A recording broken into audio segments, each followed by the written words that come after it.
Well, will she go through with it? Eastenders continues on Bank Holiday Monday at 8.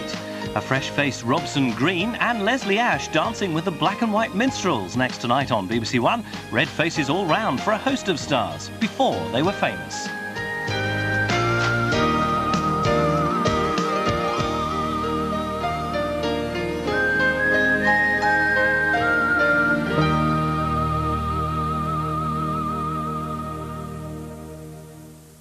Right now, she's settled into a booth in the Rovers, and I'm going to try and scrounge a drink.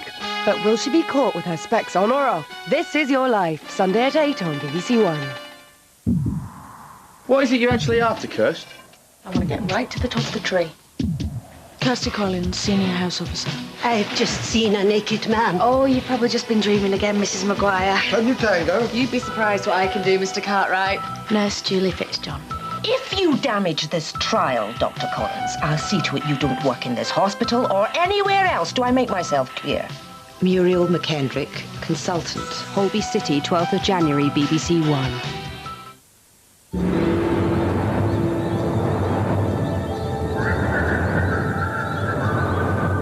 Ahoy there. All aboard the Titanic. The stars. Kate Winslow, Leonardo da Vinci, And the director. James Macaroon. Jack, I want you to draw me like one of your French girls. What, on a bicycle with some onions? French and Saunders, Boxing Day, 10:15 on BBC One. I'm the makeup artist on the Titanic.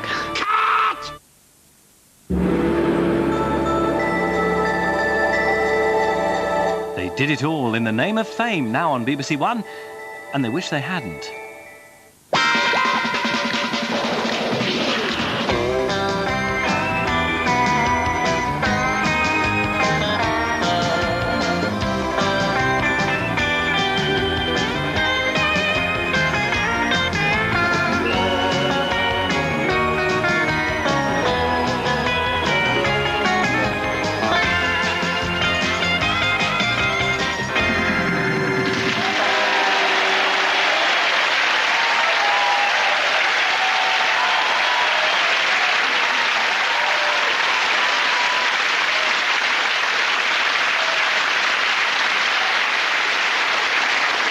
Good evening and welcome to another edition of Before They Were Famous, the Embarrass the Celebrity show, which we hope will act like a sort of anti-Viagra pill.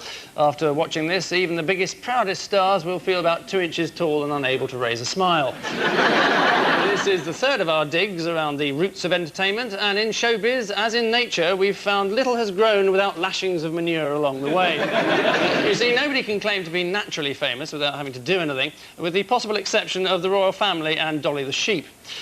Even those bursting with talent simply have to get down on their knees and hope to God that the world will one day know their name. Certainly worked for Monica Lewinsky. For my own part, I remember my mother telling me that if I stuck at it long enough and believed in myself, then I might one day become as famous as Max Bygraves. Although, sadly, she told me this about 10 minutes ago before I came on. So, who have we got within our homicidal sights tonight? Well, there's a rocking Robin, a Rover's return, an actress behaving badly, a boy's own favourite, and a female TV presenter who does a show about interior decorating and whose name rhymes with styly. As usual, on these occasions, I want at this stage to do some plea bargaining with you all and offer up a sacrificial clip from my own shady CV. There's no dignified way into this, so as US mass murderer Gary Gilmore said just before they shot him, let's do it. Mr. Wilkins, please.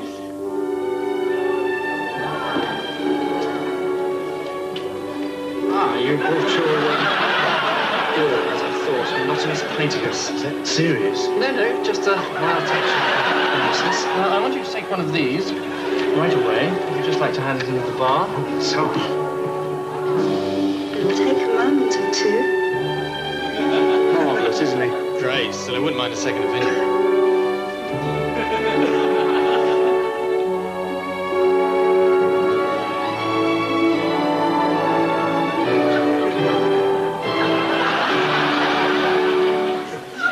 Yes, the beard was from my George Michael period, and by that I mean I should have been locked up. In Incidentally, before you phone in, this is not the young Jeremy Paxman. Great, still I wouldn't mind a second opinion. Though God knows we had our fingers crossed on that one. As Mr. Paxman's fans will know, at this stage in his career, Jeremy was, of course, far too busy doing the I Feel Like Chicken Tonight campaign. OK, so you've had my pound of flesh. My turn now with a knife, I think. Got the fever, got the fever. No Pringle. Got the fever, got the fever. We got the fever for the flavor of a Pringle.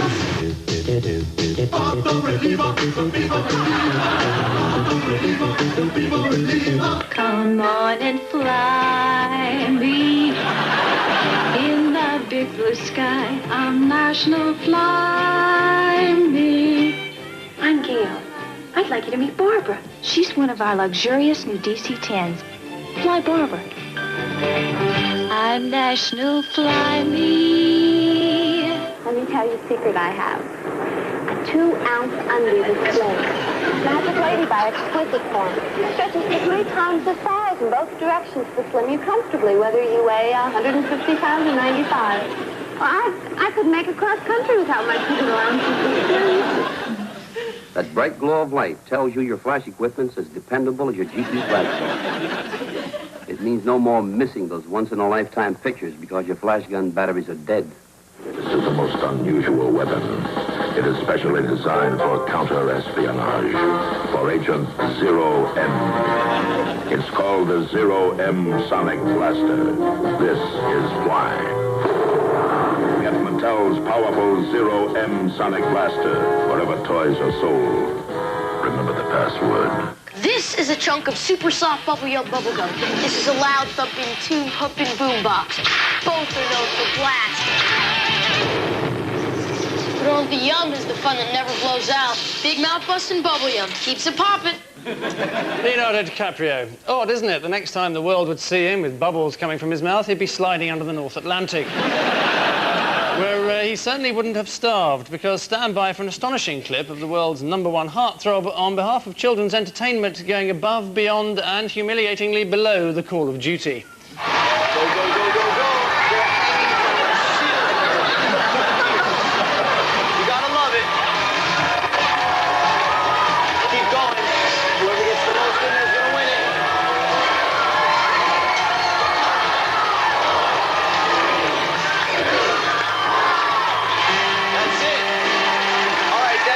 These guys get down, I'm gonna count them up. The Reds got 6. The gold team needs more than 6 to win it.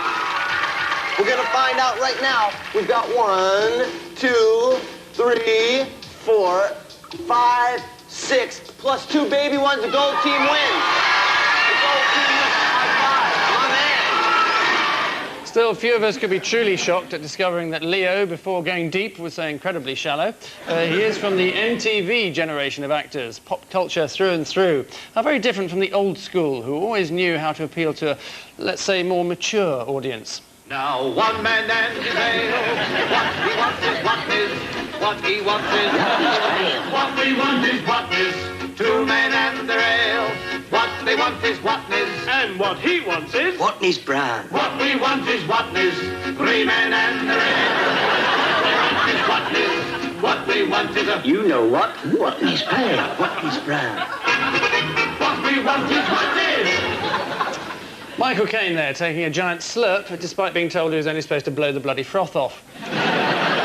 So let us now turn from the bar and make that short but obvious connection to the world of football. Stand by, girls. Here comes your favourite footy star, about 2 foot shorter than you're used to. Why are you special in the sports world? Oh, I won the book at school. Finals, skills finals. Come on, show me how you did it. Come on, yes, it's David Beckham, completely unfazed, even though Sarah Kennedy seems to have something on her head normally seen round presentation baskets of fruit. Right, show us what you did. Show us what you did, says Sarah, and all the Argentinian kids present run for cover. Well, not quite all. The little chap in the blue sweater there, he's asking for it.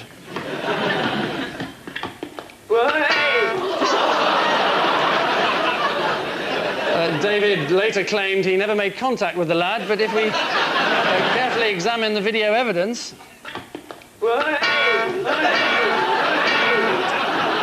I think we can see that he did. This was all, of course, many matches before an even posher babe than Sarah Kennedy found her way into David's heart, although, as our next clip reveals, she was already familiar with someone's kidneys. When the first sort of white blood cells, the patrolling cells, come along, they check the identity card against their own. If they match, the patrolling cell comes on and ignore them. Yes, that genuinely was Posh Spice, with a graphic description of how the body functions. However, not the sort of body function that across town a good friend of hers had in mind. Do you want any business, mate? No, it's old Bill. And on the cry of Old Bill, please welcome the world's least convincing fashion police officer. This is the fashion police, Rebecca. You're busted. What's your name? Maria. Maria, what are you wearing? You're in a serious need of a makeover. Well, I'll tell you what, if you're in for it, we've got a fashion editor, we've got Henny's, all at your disposal. Do you want to do it? Let's go, yeah? OK, let's go for it. Never less than bossy, Jerry Halliwell forces fashion changes on people too intimidated to point out that she seems to be hiding a horsehair sofa under her hat. Still, in a few years, Jerry and her 4 assorted spices would be forcing the world to take them seriously. The only opposition coming from the more earnest sort of rock fans who like their bands cool and sophisticated, beyond mere gaudy sets, silly outfits and faddish hairstyles. A band like U2, for instance.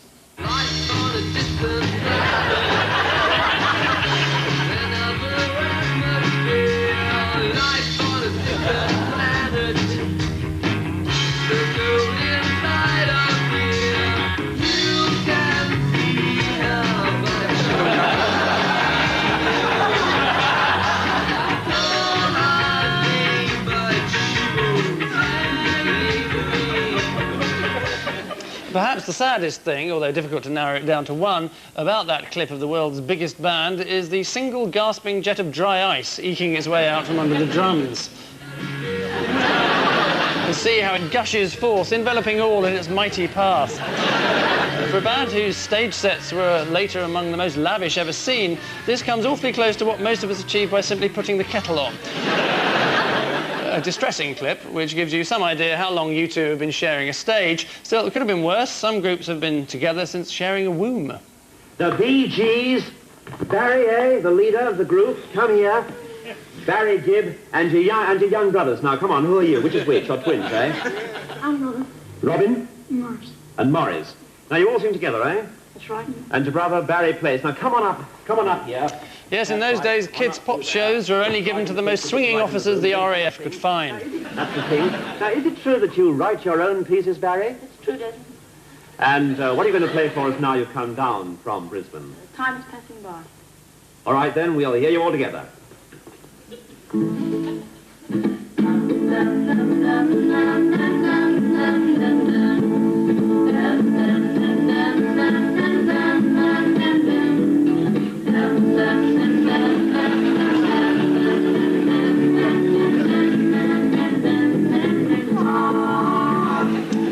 It appears though the boys had made it down from Brisbane, the actual lyrics to the song were still en route. A week later, when they eventually arrive, it all proves way too much for young Robin's timing.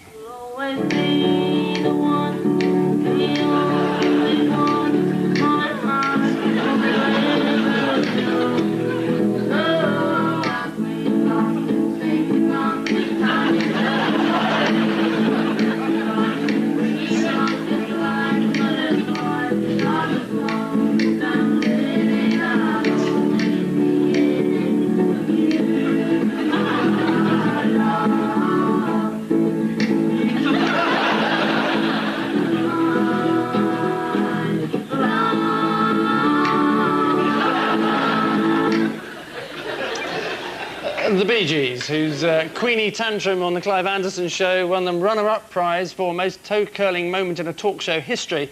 Of course, the #1 spot in that category still belongs to Oliver Reed's legendary appearance on Michael Aspel's show.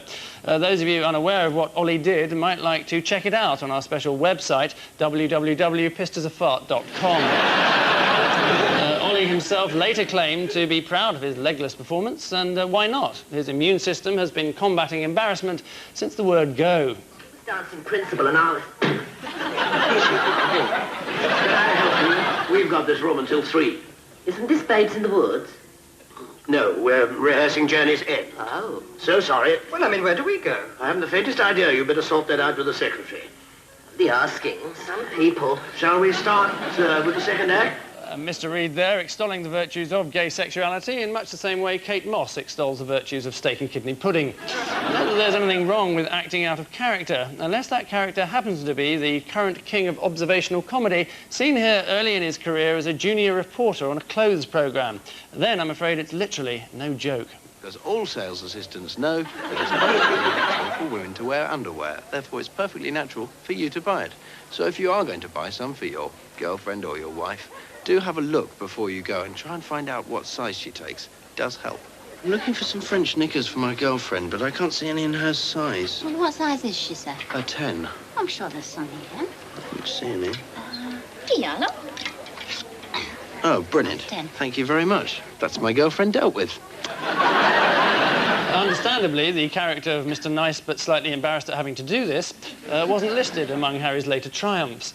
Harry soon learned TV chiefly rewards the wicked and will corrupt even those who begin with nothing but the best intentions.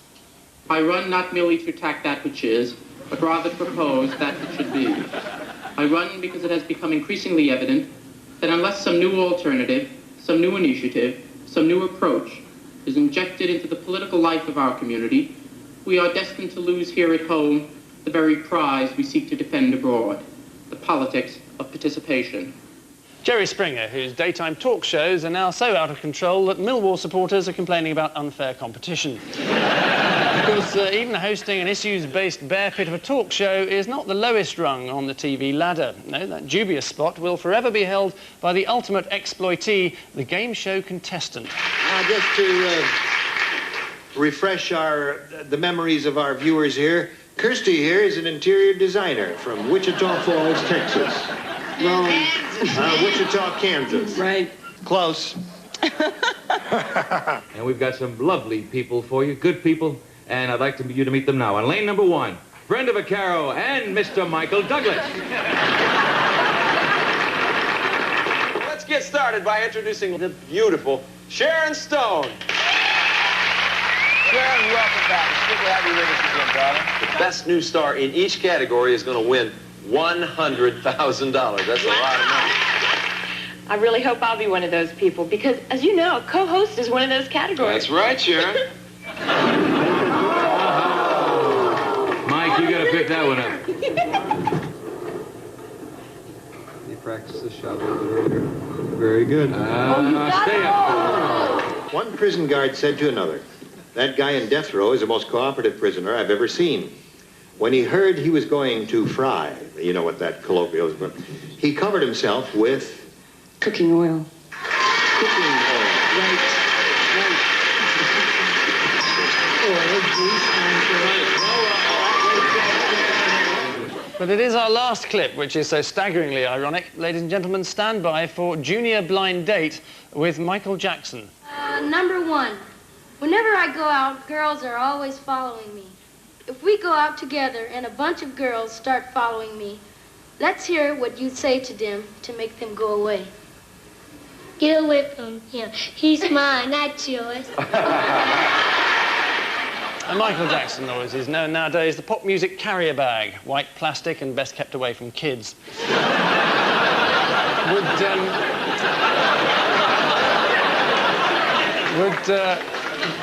Thank you. Would Jacko go on a game show today? Well, I rather doubt it, but remember, these are the days when, as a singer, he couldn't get arrested. In fact, much the same as nowadays. As you know, Michael was famous by the time he was about 12 years old, which actually makes him a bit of a late starter compared with some. Get down from there. May I?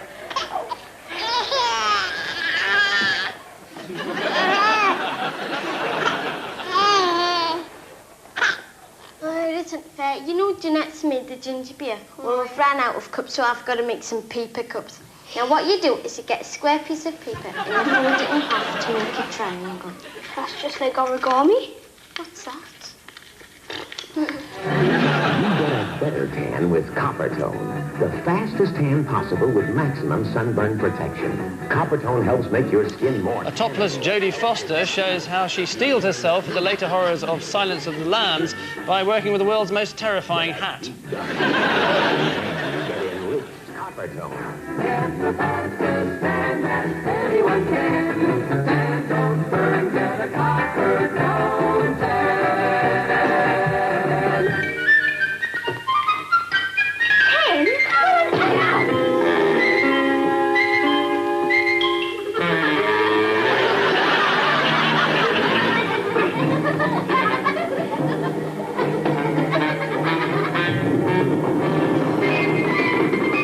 Who this man is here? What's the man? Turn around and look at him, Tiger. What is This that man name? right here. What is his name? Toddling Tiger Woods, by the look of it, trying to dig the last Bob Hope joke out of his ear.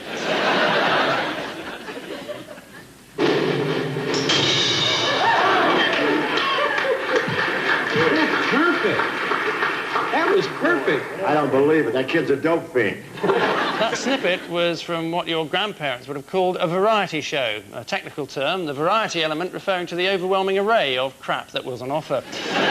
Speaking of which... Run for your lives, it's Coronation Street's Bill Tarmy in the days before he saw the light and started entertaining people. The band was called Take 10, as in take 10 paces, turn and fire. The way you haunt my dream.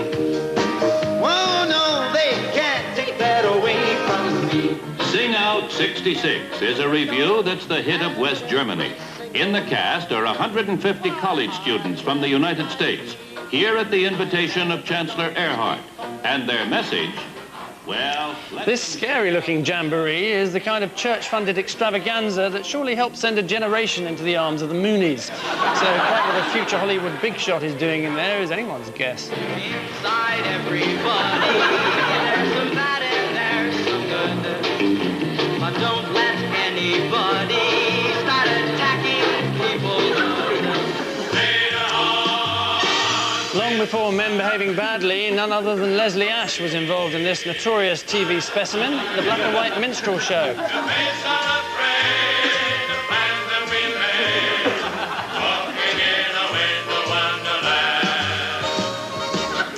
These were strange times. The Black and White Minstrels, for example, were the #1 programme during the first months of colour television. And using the same logic, the BBC gave Sooty his own radio show. Not that this hindered his career, unfortunately. Bullseye.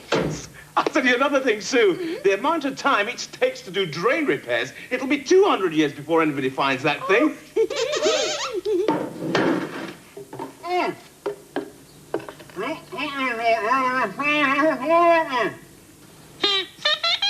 Excuse me, what did you say? I said...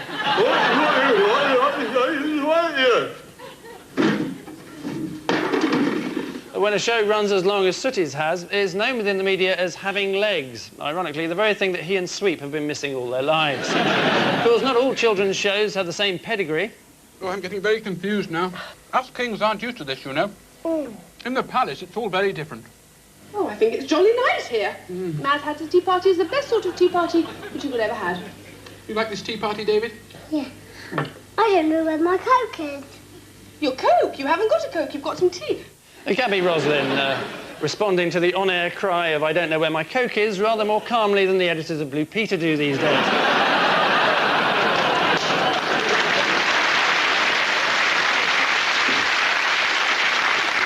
All of which obviously acts as no link whatsoever with our next celebrity. Yes, it looks like every family wedding you've ever been to, I know, except how many amateur cameramen these days would be content to leave on the edge of frame Mr. Liam Gallagher.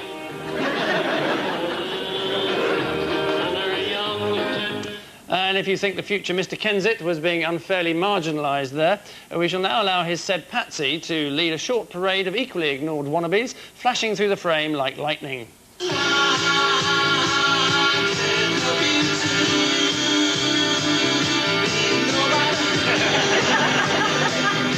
good place to be. Don't believe that. It's a speak at the language and it's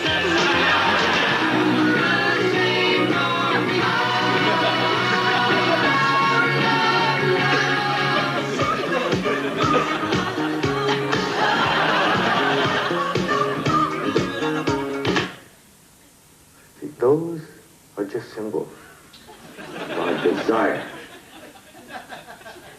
to be just. Mrs. Thatcher has made no secret of her distaste for this weekend's protests, nor her belief that these people are at best misguided, at worst dangerous and subversive. Interesting how Alan Davies mooches into shot just as the words dangerous and subversive are spoken. Of course, it may come as quite a surprise to find a TV detective at a peace camp, like finding out behind the modern hard image of sex god Ewan McGregor is actually an old-fashioned and sensitive player of the classical French horn. Yes, that would be a surprise, wouldn't it?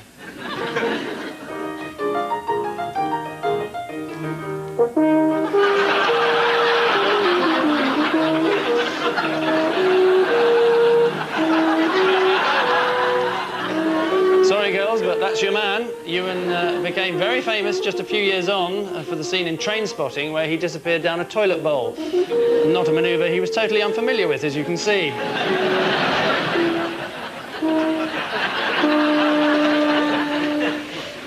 And that's not the biggest surprise we have for you in the Before They Were Sexy department. How about fellow heartthrob Robson Green as a pre-pubescent political pundit? We're joined in the studio by 3 of the apprentices at the school. Robson, what did you think of the film? I thought the end bit. Oh, the gloomy music. Yeah, well, I don't agree with that. I think shipbuilding isn't a dying industry because the country we are, we're an island. Therefore, we'll need ships to sort of take goods from A to B. Robson calming the fears of British ship workers there. He further went on to predict a bright future for the miners, the electric car and Bobby Davro. However, not all the laughs are on future male dreamboats. It's easy to forget that Samantha Janus first tickled our libidos in breathtaking Eurovision with one of the first entries to sacrifice melody to political rhetoric. For the UK, message to your heart. The world is hungry just for being born, and every day is a compromise for a grain of gold. And half the world have too much, their only hunger is the greed. Through politics and ignorance, half the world in need. Samantha Janus delivering the message that we're all going to die, but in a style that suggests, never mind, there's still time to win a caravan. There's something about British sex symbols, isn't there? Ulrika Johnson, Mariella Frostrup, Caprice. Perhaps it's the fact that none of them are British. Still, at least there's always lovable old Cockney Denise Van Outen.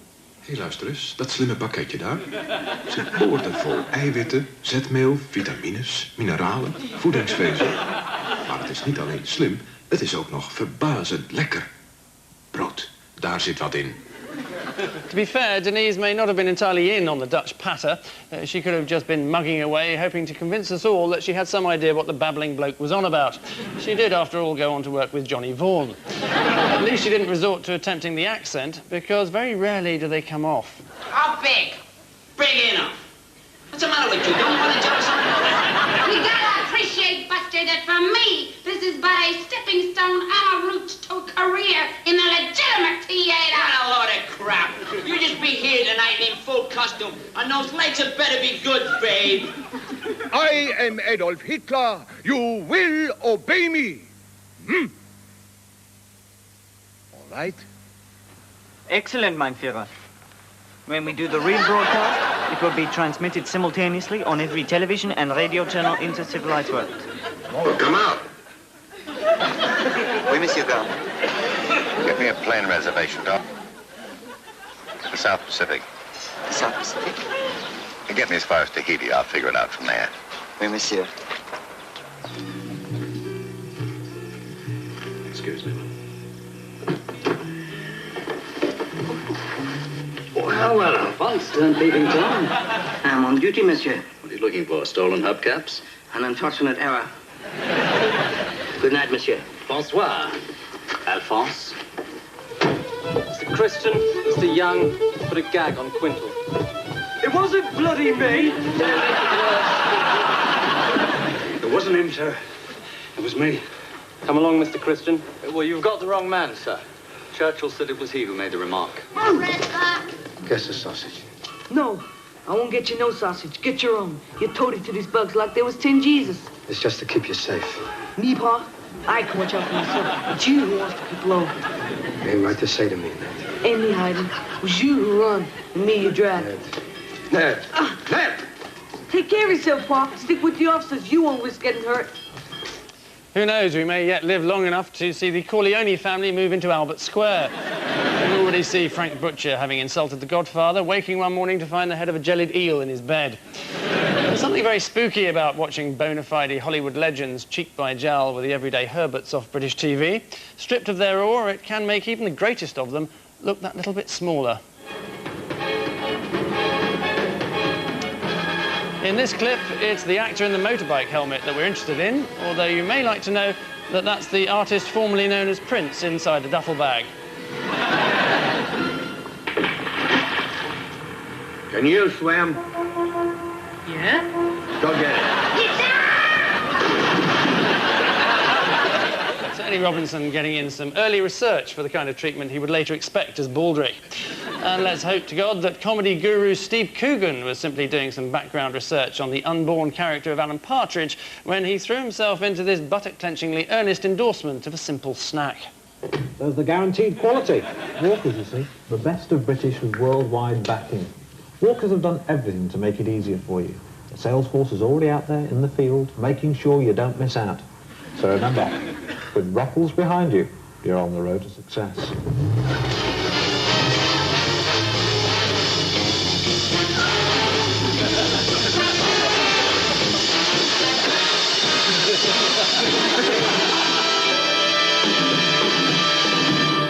The best that can be said for that is that it was never actually intended for broadcast. Steve was honing his talent in the shadows so as not to blow it when the right chance came along. Going for the big time too early can have humiliating results, which brings us to one of the biggest and most loved pop groups in Britain today. Boyzone. Their very name causes ripples of anticipation and excitement, but let us take you back to 1993 and to the highly prestigious Irish talk programme The Late Late Show. It's Boyzone's TV debut. Girls, if you have tears, be prepared to shed them, and everyone else, if you have rooms, be prepared to leave them. These lads have decided to cash in on that particular market, very specifically that market, and they are going to be, or four of them are going to be, Ireland's answer to Take That. OK, well, who is who now? You identify yourself. I'm Ronan Keating. Ronan Keating. Where are you from? I'm from Swords. From Swords. OK, and who are you? I'm Mark Walton. Mark Walton from? Raheny. Raheny. Keith Duffy. Raheny. Raheny. Shane Lynch. Raheny. Richard Rock. Mines. Stephen Dayton. 7th place. I was told you don't play any instruments at all, none of you. There's a lot of liars there. I was also told that you don't sing at all, none of you. And knowing that you don't play, you don't sing, and you can't write music, I thought you'd go very far, but now you've wrecked the whole thing, you see. Is there some realistic talent? Or no, they've no talent whatsoever. Nothing. They've no talent whatsoever. They don't sing, they don't write music, and they don't play instruments. So you won't be playing any instruments, and you won't be singing. It'll all be backing track on the stage when you actually go. When we go. You don't sing, do you? No. I do. Oh, you do? Very good. You don't play any instruments or have any songs? No. You do? They don't. They don't? They're lying. They don't. We're not going to sing. We're going to do a bit of dancing. Oh, they're going to do a dance for us. Oh, I see. You're going to do a bit of dance. You kind of get the feeling the host isn't entirely on their side, don't you? What should happen now, of course, is that the boys then put on a dazzling display of pop excellence so impressive it wipes the smirk right off his face. In true Hollywood style, that's just what would happen. Sadly, this show was made in Dublin.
you, boys. Thank you very much. Well done. Goodbye, Richard. Goodbye. Goodbye, lads. Well done. Thank you. You're great movers. Well done. Good luck. Good luck. We look forward to hearing from you when you're famous. As the song goes, they all laughed at Christopher Columbus when he said the world was round, but at least he wasn't making a finger frame for his thrusting crotch when he said it.